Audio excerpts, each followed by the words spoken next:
بسم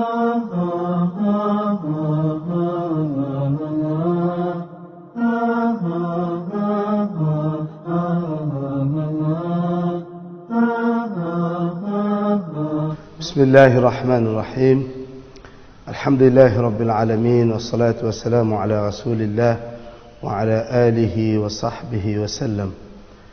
Avant toute chose, comme le veut la tradition, nous rendons louange à Allah, Seigneur de l'univers. Paix et bénédiction d'Allah sur le dernier de tous les messagers, Muhammad, à sa sainte famille, à ses nobles compagnons et à tous ceux qui les suivent et qui continuent à les suivre jusqu'au jour dernier. Fidèles téléspectateurs, partout où vous vous trouvez, nous vous disons Assalamu alaikum wa rahmatullahi ta'ala wa barakatuh, qui signifie tout simplement que la grâce et la miséricorde d'Allah soient avec vous. Nous sommes très heureux de vous savoir très nombreux devant vos postes téléviseurs afin de nous suivre et suivre aussi votre émission intitulée Les Concepts, une émission qui a été conçue par vous pour répondre aux accusations, aux clichés, aux préjugés contre l'islam. Alors, maintenant Najashi, lorsque le musulman l'ont fait écouter le message de l'islam, il a dit, si et si c'est ça le message de l'islam, je crois à rien, je ne vois pas de différence entre le message de Muhammad et de ces prophètes-là qui l'ont précédé, entre autres Moussa, qu'on appelle communément Moïse, ou Isa, qu'on appelle communément Jésus, alayhi salam. Parce que tous ces prophètes-là, comme tous étaient issus d'un seul Dieu, la logique voudrait que, comme il y a un seul Dieu, il ne doit y avoir qu'un seul message. Un Dieu, le même message. Maintenant, s'il y a un Dieu, plusieurs messages, ça s'appelle la mécréance. Ainsi, nous verrons tous ces messagers-là, comme le Coran, Sourate 16, au 36e verset, confirme lorsque le Coran dit وَلَقَدْ بَعَثْنَا فِي كُلِّ أُمَّةٍ رَسُولًا. Et nous avons envoyé dans chaque communauté un messager. Donc dans chaque communauté, nous avons envoyé un messager. An i'budullaha, pour qu'ils disent aux gens de n'adorer qu'un seul vrai Dieu, wajtanibu at-taghut, et de s'écarter des fausses divinités. Donc tous les prophètes étaient monothéistes. C'est ainsi que vous allez constater dans vos récits, dans vos travaux de publication sur les religions, dans vos recherches sur les religions, vous constaterez qu'on parle de la maison d'Abraham, que toutes les religions étaient monothéistes. Même aujourd'hui, nous pouvons affirmer sans peur d'être contredit, dire qu'il y aurait 3 religions monothéistes, c'est faux. Il n'y a qu'une seule religion monothéiste, parce que Abraham, dont les grandes religions, l'islam, le christianisme et le judaïsme sont issus, toutes ces religions-là prônaient le monothéisme. C'est ainsi les conciles des Vaticans. Si vous vérifiez, les conciles des Vaticans, donc la plus haute institution catholique a reconnu que l'islam adore le seul vrai Dieu, le Dieu de Zacharie, le Dieu de Jacob, le Dieu de Jésus, le Dieu de Muhammad et le Dieu de tous les prophètes et le Dieu de tout le peuple qui est un, l'indivisible, l'absolu, qui ne ressemble à aucune des choses, qui ne meurt pas, qui ne somnole pas. Donc, très chers frères, nous allons continuer dans la prochaine émission pour, n'est-ce pas, enrichir quelques aspects relatifs aux accusations mensongères et aux préjugés contre l'islam. Donc, nous sommes très contents de vous savoir très nombreux. Et nous vous disons que la paix d'Allah vous accompagne et avec le même plaisir, wassalamu alaikum wa rahmatullahi ta'ala wa barakatuh. dans le Sénégal.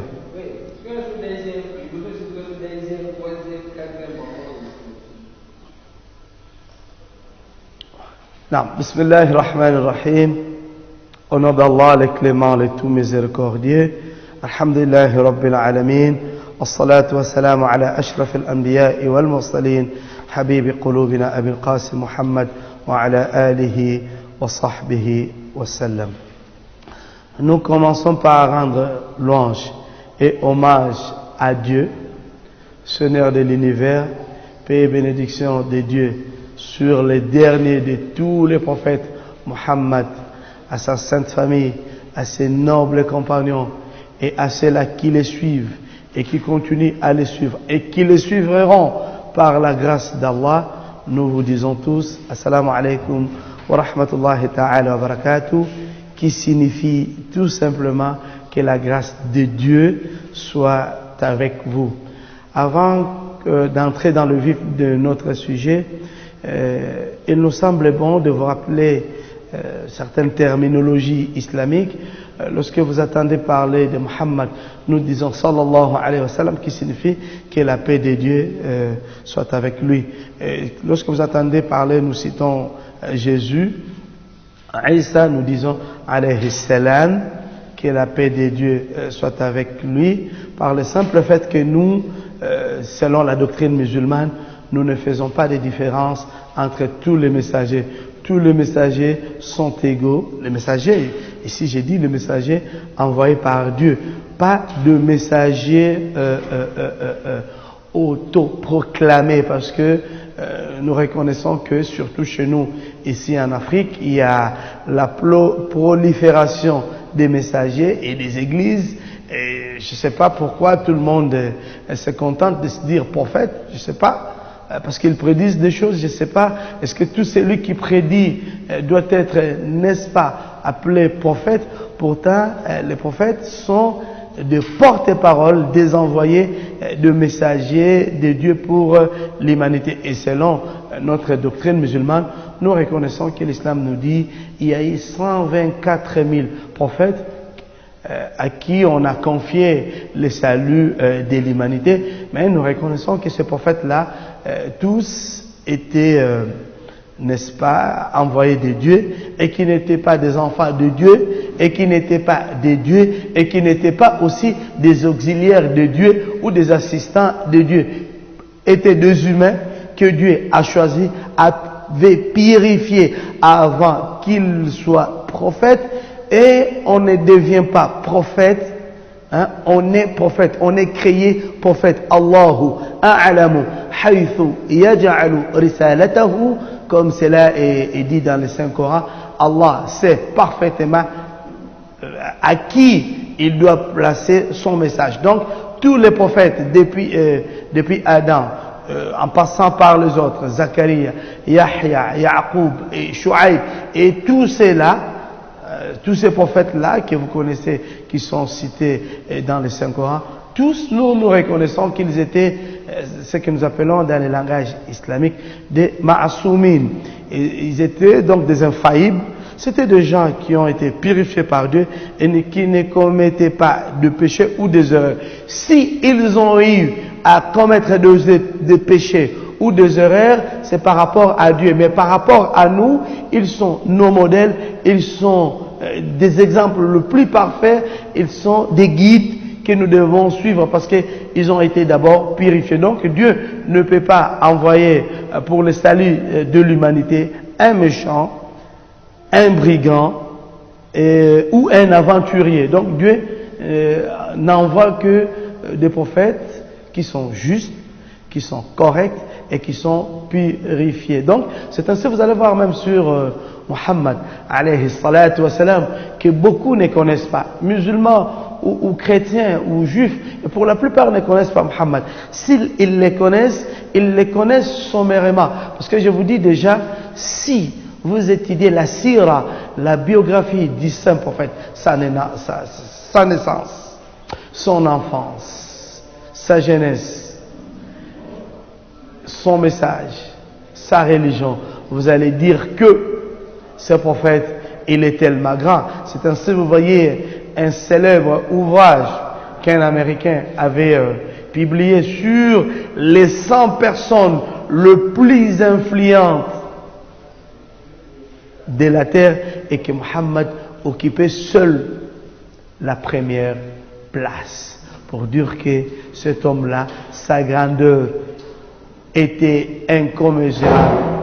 Loin d'être un ange, loin d'être un être exceptionnel, Mohammed, néanmoins, nous disons que Mohammed était et reste prophète, messager de Dieu, envoyé pour le salut de toute l'humanité. C'est ainsi dans notre émission ici, nous voulons parler tout petit peu de Mohammed, qui est le prophète envoyé pour le salut de l'humanité. Donc, pour nous, à notre humble avis, on ne peut pas parler de l'islam sans toutefois parler de Mohammed. Parce que lui, Mohammed, qui est le Khatam al-Anbiya wal-Mursalin, qui est le sceau de tous les envoyés et messagers, c'est lui qui a bouclé la boucle ou les cycles des prophètes. Donc, avant lui, il y a eu des messagers. Après lui, il n'y a pas eu de messagers et il n'y en aura pas. Avant lui, il y a eu des messagers. Mais c'est lui qui est venu boucler la boucle et c'est lui qui est venu clôturer les cycles prophétiques. Donc, il n'y aura plus de prophètes.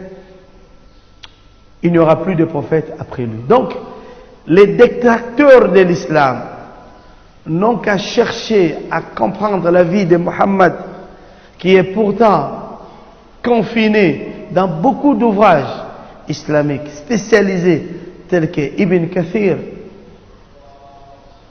tels que Sirat ibn Hisham, et beaucoup d'ouvrages. Et certains même savants occidentaux ont cherché, ont écrit sur ces nobles prophètes qui n'est autre que Muhammad ibn Abdullah sallallahu alayhi wa sallam. Alors, nous commençons par dire que la méconnaissance de Muhammad fait dire aux gens ce que l'islam ne dit pas. Parce qu'on doit d'abord connaître Muhammad. On doit d'abord le respecter. On doit d'abord avoir une affection, un amour sur ces prophètes-là. Parce que lui, il n'est pas venu en rédempteur comme pensent les autres. C'est-à-dire qu'il fallait qu'il se sacrifie pour que les gens soient sauvés. Non. Donc nous sommes sauvés d'abord, nous sommes sauvés par Muhammad à travers son message. Allah nous dit, in kuntum tuhibbuna Allah, si réellement et sincèrement vous aimez Dieu, vous prétendez aimer Dieu, fattabi'uni, suivez Muhammad, yuhibbukumullah, Allah vous aimera, wa yaghfiru lakum dhunubakum, et pardonnera vos péchés. Donc nous devons aimer Muhammad.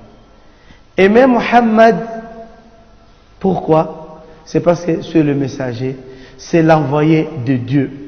Lui, il a été messager et il a été aussi envoyé. Parce que tout prophète n'est pas messager et tout envoyé n'est pas messager.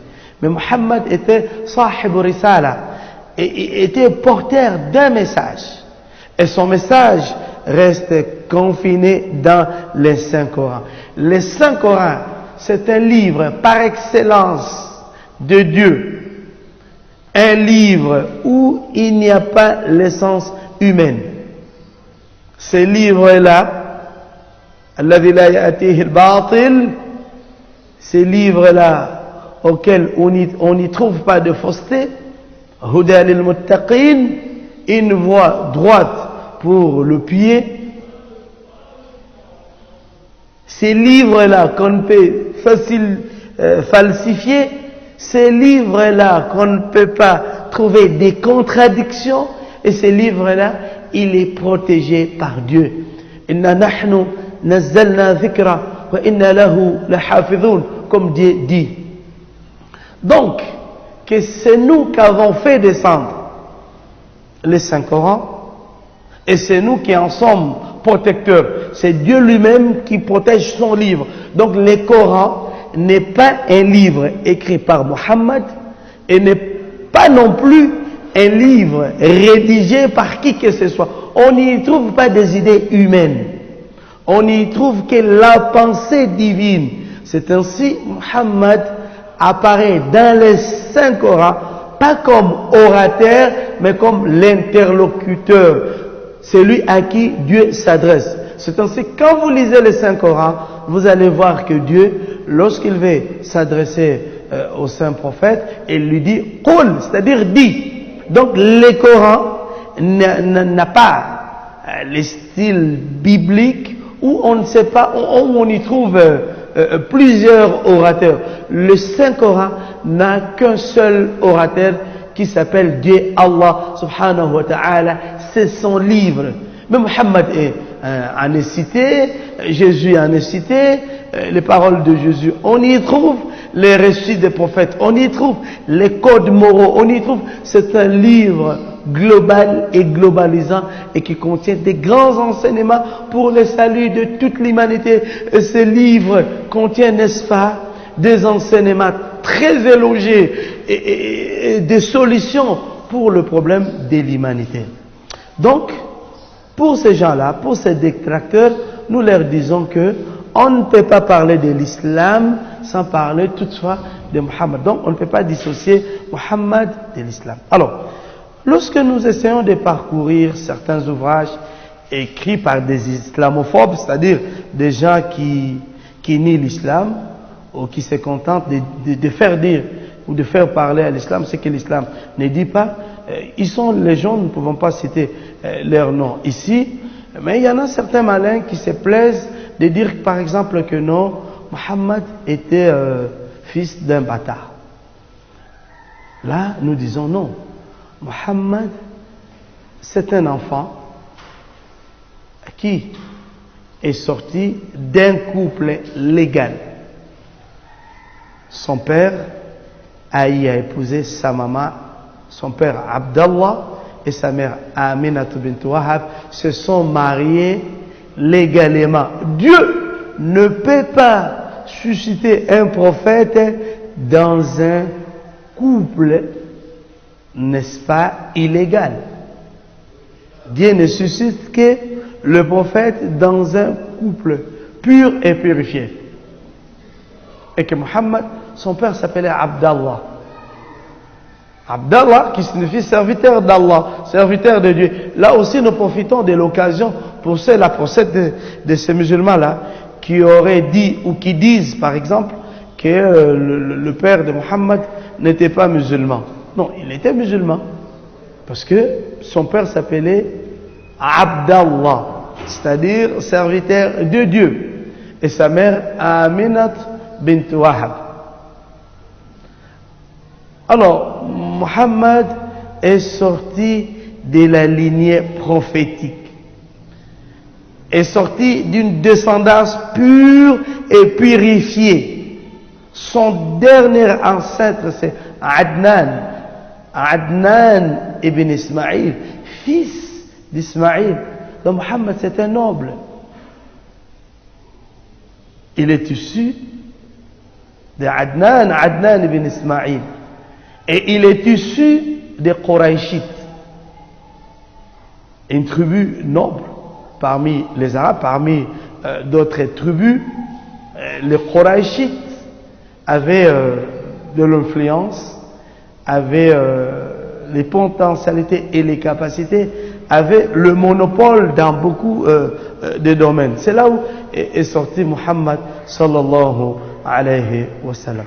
Né orphelin, parce que son père était décédé très tôt et sa maman a pris le soin de garder son fils jalousement,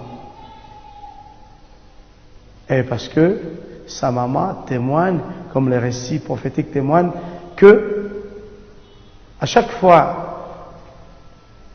qu'elle avait porté la grossesse de Mohammed, la grossesse de Mohammed ne ressemblait pas à d'autres grossesses. Donc sa mère ne sentait pas les douleurs de la grossesse Et pendant sa grossesse, a eu à voir des miracles, des prodiges et des grands signes de Dieu parce que elle portait le grand prophète de l'humanité, Muhammad ibn Abdullah. Alors, les détracteurs de l'islam disent que Muhammad, il est l'unique prophète des Arabes. Donc lui, c'est le prophète seul aux Arabes. Ça, nous disons, c'est faux. Muhammad n'a pas été le prophète des Arabes.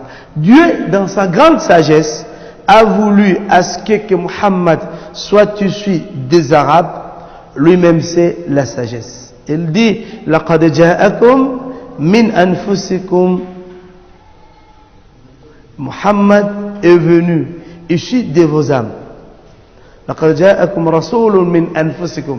Un messager issu de vos entrailles, de vos âmes, vous est venu. Alors c'est Dieu qui a voulu que le saint prophète de l'islam soit issu des Arabes. Mais lorsqu'on veut voir Muhammad, on veut voir son message n'est pas destiné seul aux Arabes. Son message est destiné pour toute l'humanité. La sourate 34 les confirme. وَمَا أَرْسَلْنَاكَ إِلَّا رَحْمَةً لِلْعَالَمِينَ بَشِيرًا وَنَذِيرًا وَلَكِنَّ أَكْثَرَ النَّاسِ لَا يَعْلَمُونَ. Toi, Muhammad, nous ne t'avons envoyé que comme miséricorde,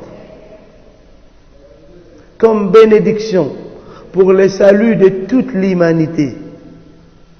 Et nous t'avons envoyé comme annonciateur, avertisseur, mais dommage, la plupart des gens ne le savent pas. L'ignorance de certains savants, ceux qui se disent savants, sans toutefois aussi l'être, fait dire aux gens que Muhammad était messager des Arabes. Et je vous ai donné un passage, une référence parmi tant d'autres. Aux détracteurs, nous vous dirons que il y a un grand savant français qui a dit ceci: toutes les religions vieillissent. Et l'islam s'est régéné pour vous dire que beaucoup de jeunes se convertissent à l'islam et des grandes personnes sont moins que le jeune. Donc, pour vous dire seulement que Muhammad n'est pas le messager des Arabes, c'est le messager de toute l'humanité et que son message aussi, il est universel, il s'adapte à tout le peuple, il s'accommode à toutes les cultures.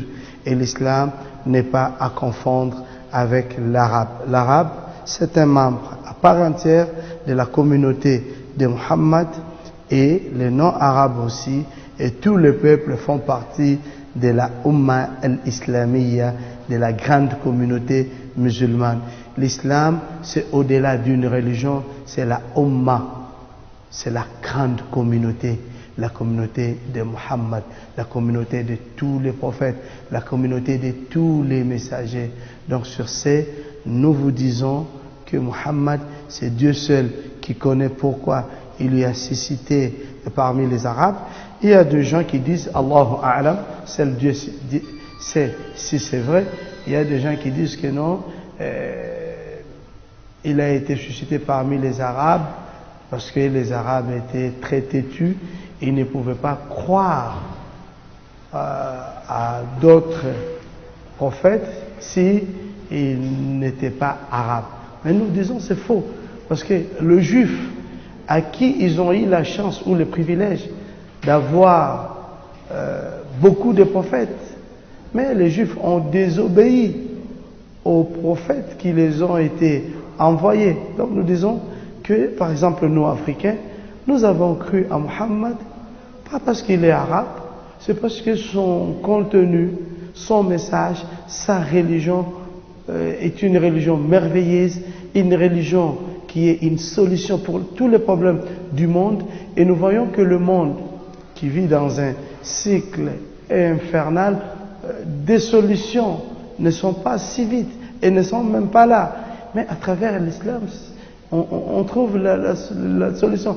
Et nous disons que Muhammad est la réponse à tous les problèmes du monde et que Muhammad, les connaître, serait une très bonne chose, serait un bénéfice pour vous et pour nous. Paix de Dieu sur lui, à sa sainte famille, à ses nobles compagnons, à vous qui les suivez et à vous aussi qui les suivrez, parce que être membre de cette communauté musulmane, être membre de la communauté de Muhammad, c'est une grâce qu'on ne donne pas à n'importe qui, parce que Dieu guide qui il veut et il égare aussi qui il veut. Et nous, comme vous, nous sommes guidés par Muhammad, qui n'est pas Dieu, qui n'est pas fils de Dieu, qui n'est pas égal à Dieu ou auxiliaire à Dieu, mais qui n'est que messager envoyé pour toute l'humanité. Paix d'Allah sur lui. وأقول قولي هذا أستغفر الله لي ولكم. Sur ces propos, je mets terme à mes propos. Je dis que le bon Dieu me pardonne et vous pardonne, et que chaque année, qu'il puisse vous accorder la parfaite santé, et avec le même plaisir, nous vous disons que la paix de Dieu soit avec vous. Assalamu alaikum wa rahmatullahi ta'ala wa barakatuh.